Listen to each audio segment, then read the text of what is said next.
History and high stakes at the Supreme Court. Is this a rogue court? This is not a normal court. The Supreme Court session closes with blockbuster rulings, handing conservatives victories on religious rights, the president's student loan forgiveness plan, and affirmative action. We will not be judged solely by the color of our skin. It is a complete misnomer to suggest this is about colorblind. It is about being blind to history. For the left, one standout win came in election law. We look at the decisions and what they mean next. This is Washington Week. Corporate funding is provided by... For 25 years, Consumer Cellular's goal has been to provide wireless service that helps people communicate and connect. We offer a variety of no-contract plans, and our U.S.-based customer service team can help find one that fits you. To learn more, visit consumercellular.tv. Additional funding is provided by Koo and Patricia Ewan through the Ewan Foundation, committed to bridging cultural differences in our communities. Sandra and Carl DeLay Magnuson, Rose Herschel and Andy Shreves, Robert and Susan Rosenbaum, the Corporation for Public Broadcasting, and by contributions to your PBS station from viewers like you. Thank you. Good evening and welcome to Washington Week. I'm Lisa Desjardins. The Supreme Court is now on summer break, but leaving us quite a wake, a series of historic rulings with far-reaching consequences for race, education, and elections in America. For the second year in a row, the Roberts Court overturned years of legal precedent and ruled against a widespread practice conservatives have long sought to end. This year, it was affirmative action. The justices ruled Thursday that Harvard University and the University of North Carolina's consideration of an applicant's race in college admissions is unconstitutional. Chief Justice John Roberts wrote the majority's opinion, saying the student must be treated based on his or her experiences as an individual, not on the basis of race. But Justice Sonia Sotomayor, in the dissenting opinion, wrote, this court stands in the way and rolls back decades of precedent and momentous progress. Reaction to the ruling was swift and along party lines. We cannot let this decision be the last word. Discrimination still exists in America. Today's decision does not change that. But Republicans like South Carolina Senator and Republican presidential candidate Tim Scott celebrated. This is the day where we understand that being judged by the content of our character, not the color of our skin, is what our Constitution wants. And there was joy and hope from those who brought and won the lawsuit. Today's victory transcends far beyond those of us sitting in this room today. Buckle up. We start there with a phenomenal panel. Eugene Daniels is Politico's White House correspondent and co-author of Politico Playbook. Ariane de Vogue is a Supreme Court reporter for CNN. Seung Kim, the White House reporter at the Associated Press. And John Yang, my colleague on PBS NewsHour and anchor of PBS News Weekend.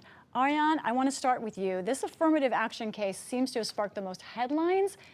Does it have the most impact of the decisions this week?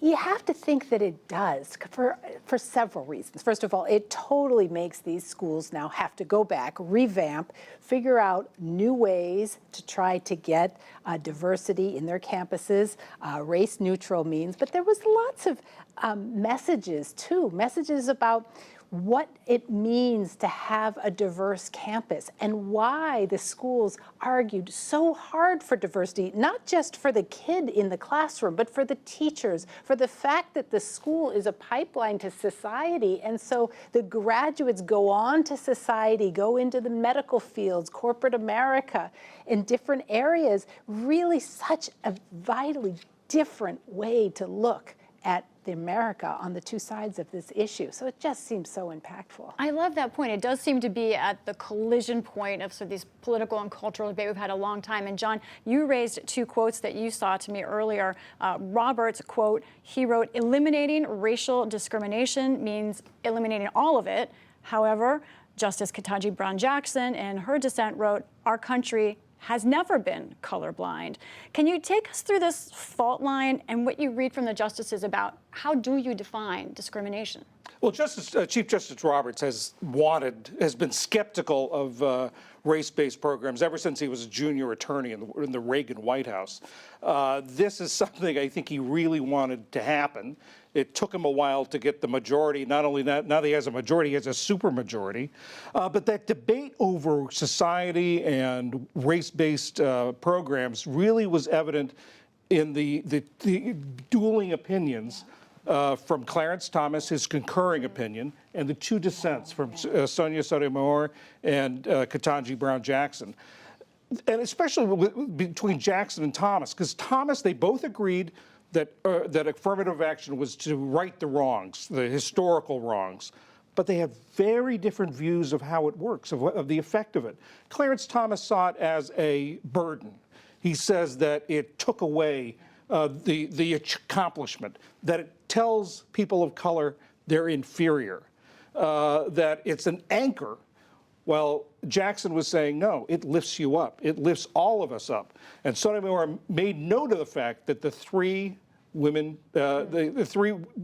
justices of color on the court, she says, were all products of affirmative action.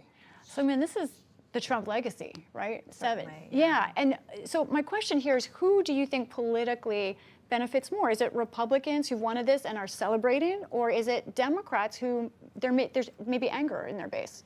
It really depends. I've been trying to think through what kind of immediate political impact we will see as a result of this ruling in the 2024 elections, because you are right. It is actually anger that motivates voters to turn out and go to the polls. We saw that a lot with the abortion rulings, and we will almost certainly see the continued political impact of the Dobbs decision from last year in next year's presidential election. But affirmative action is a little bit trickier to figure out. And what I was actually looking at is what's going to be the immediate impact of this decision in other ways. I think there's been there's a sense that this could galvanize other legal challenges to, for example, corporate diversity policies, and challenging those types of decisions and policies in that arena. And I do think that this gives opponents of policies like affirmative action a sense, like a galvanizing sense, to go after those sorts of diversity policies in the legal arena, in legislation, and in other areas as well.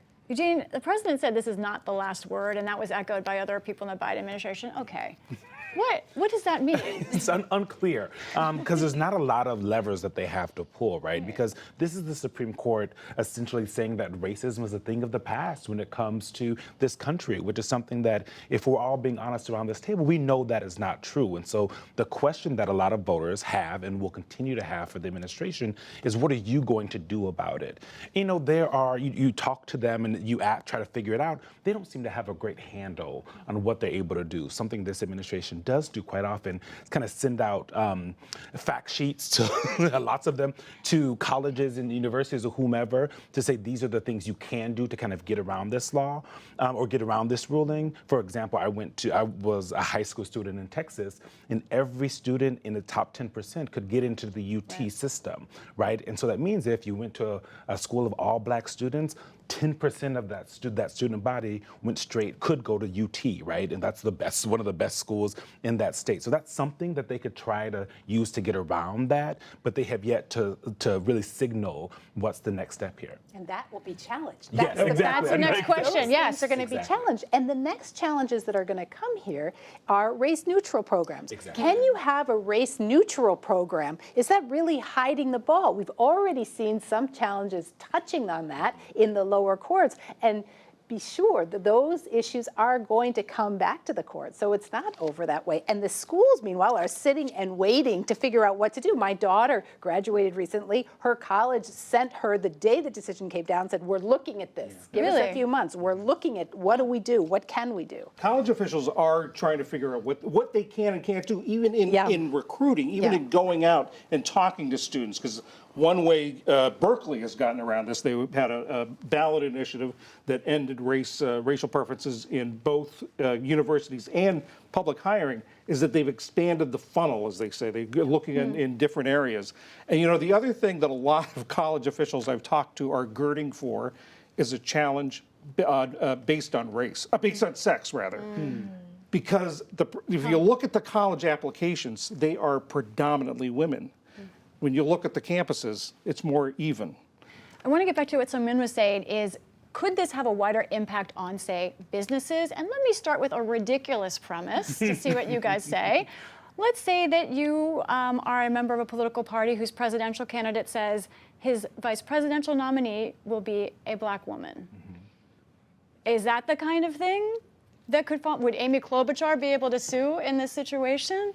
What do you all think, court reporters? Businesses, how far do we think this could go?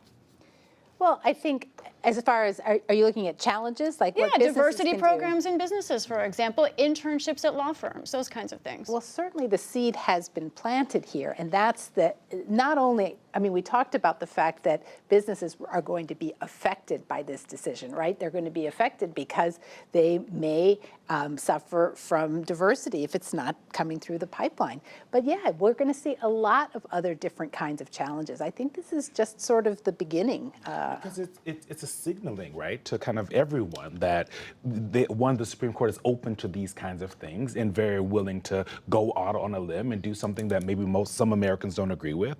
But it's also, it shows that the American people, as they try to figure, we have this conversation about race, the backlash has been swift. And that means that not just the political or legal aspect of our country, the cultural aspects of our country are going to be taken all under this. And like you said, it is the very beginning of it. And plus the fact, Robert, in a footnote, said, oh, this doesn't apply to military service schools. So, wait, what? Yeah. And you saw some of the dissenters say, well, wait a minute, what is your rationale there? He didn't say much. He said that they didn't bring this, they weren't a part of this challenge, this won't apply. But the Biden administration, when they went in and argued this, their entire oral argument for a bit of time was all on the military. Now, they were trying to say, look at how important it is in the military. It's got to be as important for the rest of the country.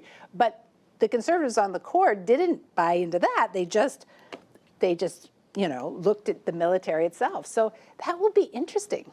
Another big PBS broad question. So I'm curious, like race has been a fault line in this country for forever, but especially now in these past few elections.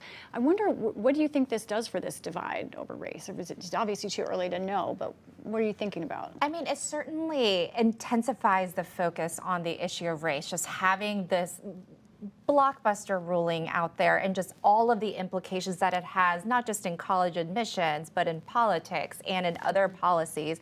I think it certainly keeps the issue at the forefront for a really long time. And I wanted to go back to kind of just what the earlier argument that we were making, just kind of about what President Biden and his administration can do in terms of channeling that anger and just trying to turn it into an electoral plus. He's actually not doing one thing that he conceivably could do, which is to embrace proposals to change the court and to reform the court. Because that is, if you're looking at kind of the reaction from Democratic lawmakers, from activists, and especially not just on this, but on the student loan issue, which I know we'll talk about later, they are taking their anger out on the Supreme Court, a Supreme Court that many of them feel is not legitimate because of the way that particularly one of the justices got on the court because Mitch McConnell holding that seat open for more than a year.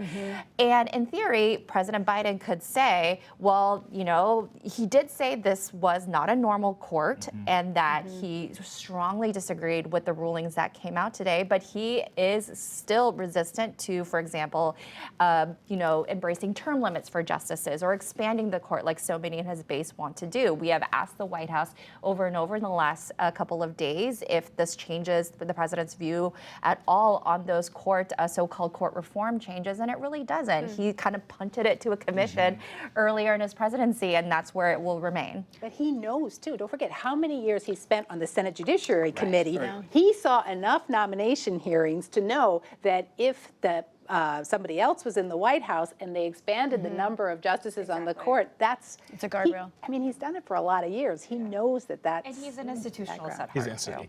We have so many other decisions to talk about. I want to talk about the student loans decision, and let's look at quite a bit more of the other decisions. I want to list them for our viewers so they can understand. Gay rights. The court ruled that some businesses can refuse to work for same-sex couples and potentially other groups of people. Student loans, as you mentioned, the court blocked President Biden's loan forgiveness plan. election law. Earlier this week, the court ruled against the controversial independent state legislature theory, rejecting a Republican-led attempt to have more power over federal elections.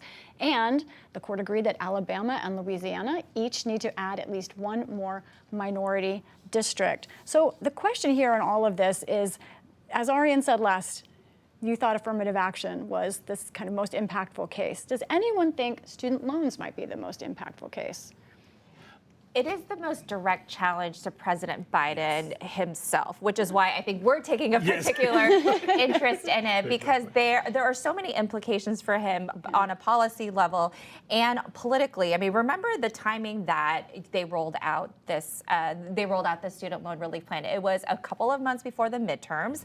It was certainly a way to galvanize young voters who have been a bit more lackadaisical on President Biden than perhaps other demographics in the Democratic Party. And I recall that program came out around the same, or that initiative came around the same time that this administration announced it was forgiving marijuana penalties for many offenders, and that was really seen as a way to get young voters excited. And I have to tell you, I do a lot of voter interviews for AP polls that we have, and when I talk to voters about, name something that Biden has done that you really like, it's not the infrastructure law, it's not the Inflation Reduction Act. It is, he is going to forgive my student loans. This matters so much to voters, which is why they have to keep showing, like they did today, that they're continuing to fight, they're finding other ways to at least make the burden of payments a little bit easier, that they're still going to keep on fighting legally for full relief like they did today. But again,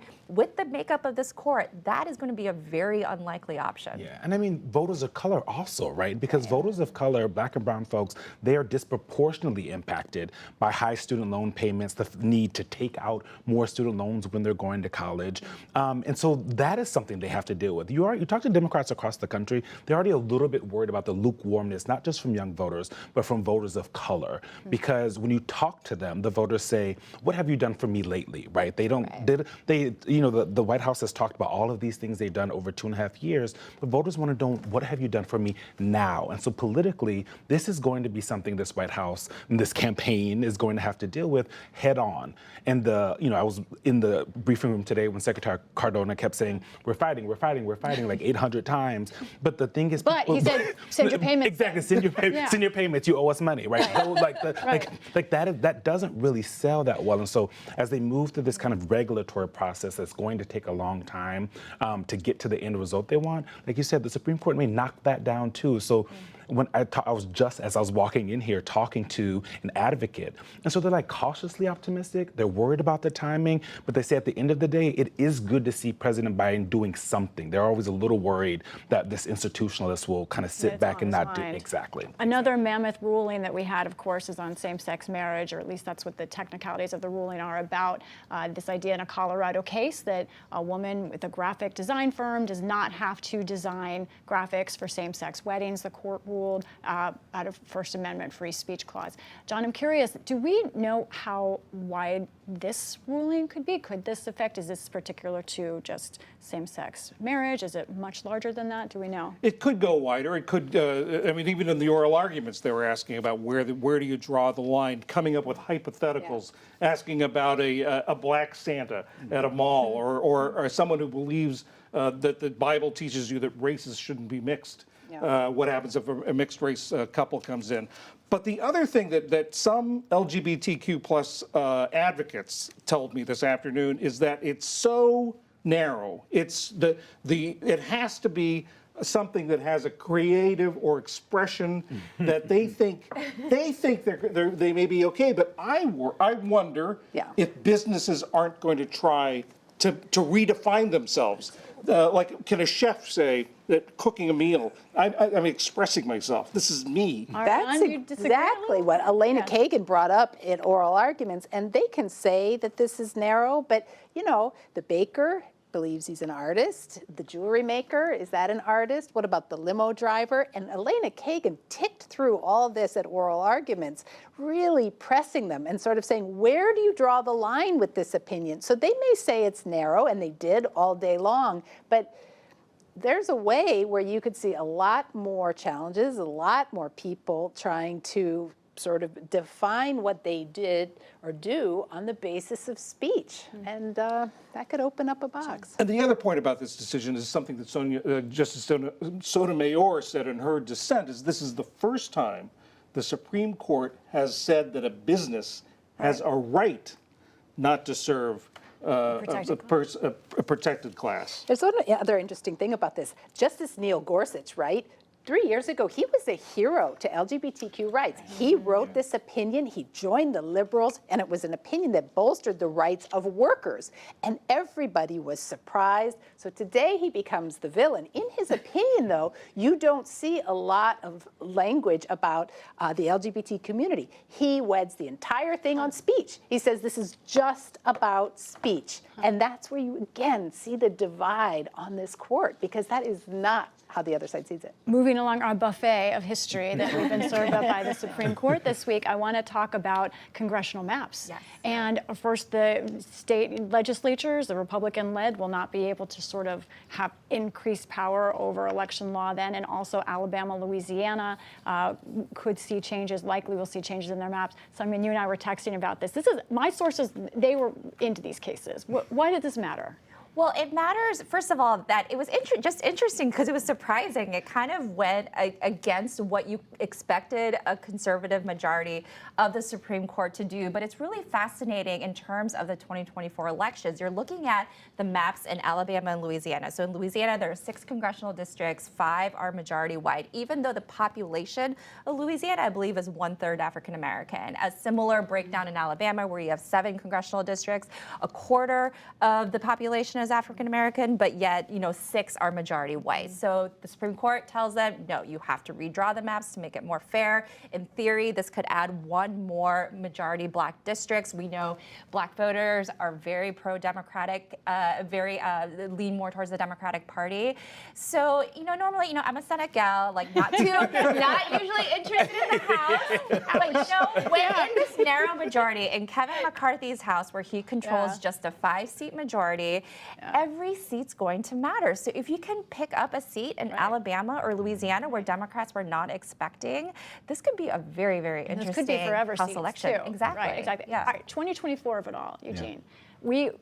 Somebody was talking earlier about the Biden administration or President Biden not tackling reform to the court. Right. But 2024, the Supreme Court itself, how much do you think an issue that could be? How much is the Biden White House going to try and sell the idea that we have got to keep ready to replace justices? Yeah, I think that it's going to be central, right? Because to them, and they did it in 2022, right? They say, give us senators who will let us get around the filibuster, give us more, give us the House so we can do what we promised. But voters are getting sick of that, right? Like voters are like, we went to the polls, we gave you the White House, the Senate, and the House. They don't care about arcane rules of the Senate, how things work in the House. They want to see results. And so this administration and this campaign will have to figure out how to say to voters, no, this is actually what we're going to do. We promise it. And that aspect that you could have these congressional districts where they could have that, getting voters to the polls based off of abortion, based off of student loans, based off of all these things that this administration has been saying they want to do and is very popular with the American people. Democrats aren't always very good at that, getting people angry. It seems like they're changing that up. There's an opportunity for them, but they have to do it right. I am trying to fit a lot into a very few pages left, but I want to, in our last minutes, ask each of you briefly to say, how consequential do you think this Supreme Court term was, John? Oh, this has been, they have redefined and reshaped the contours of society in really big ways. I mean, not just the abortion ruling, the affirmative action. There are just so many places they have made such a huge impact on people. Second Amendment, yes, religious exactly. liberty. We've got another Second Amendment case. I think one of the most interesting things, having covered so many nomination hearings, when Donald Trump really moved to change the face of the court, and a lot of people weren't paying a ton of attention during these nomination hearings. Well, guess what? Now you're really seeing that this is Donald Trump's most lasting legacy.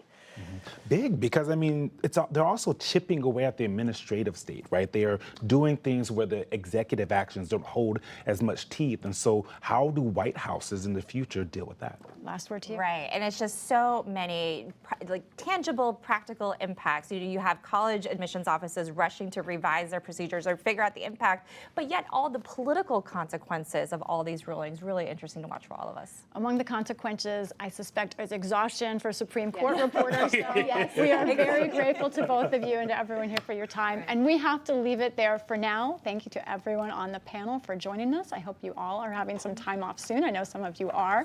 And thank you to all of you at home for joining us as well. Don't forget to watch my colleague John Yang on PBS News Weekend on Saturday for a look at the serious global health risks posed by increasing interaction between humans and bats. Have a wonderful 4th of July weekend, everyone. I'm Lisa Desjardins. Good night from Washington. Corporate funding for Washington Week is provided by... For 25 years, Consumer Cellular has been offering no-contract wireless plans designed to help people do more of what they like. Our U.S.-based customer service team can help find a plan that fits you. To learn more, visit consumercellular.tv. Additional funding is provided by Koo and Patricia Ewens with the Ewen Foundation, committed to bridging cultural differences in our communities. Sandra and Carl DeLay Magnuson, Rose Herschel and Andy Shreves, Robert and Susan Rosenbaum, the Corporation for Public Broadcasting, and by contributions to your PBS station from viewers like you. Thank you.